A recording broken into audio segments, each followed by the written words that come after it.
Ja, we hebben inmiddels ook een album uit dan.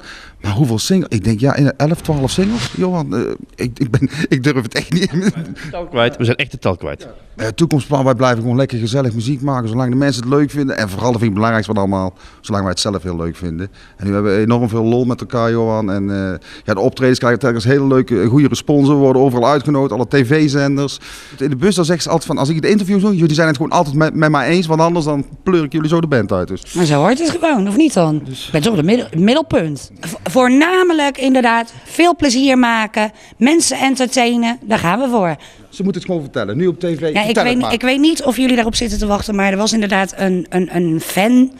En die wilde heel graag mijn gedragen lingerie hebben. Nou ja, weet je, ik heb het maar niet gedaan. Ik heb het maar even alles bespaard. Want ik denk, dat postorderbedrijf gaat dat niet goed vinden, denk ik. Ik denk dat het sowieso klanten gaat kosten als ik dat soort dingen moet gaan doen. Wat ben jij eigenlijk stil? Normaal lul je ook altijd wat meer, Johan. Oh, gaat het om mij? Het gaat om mij. Weer om jou.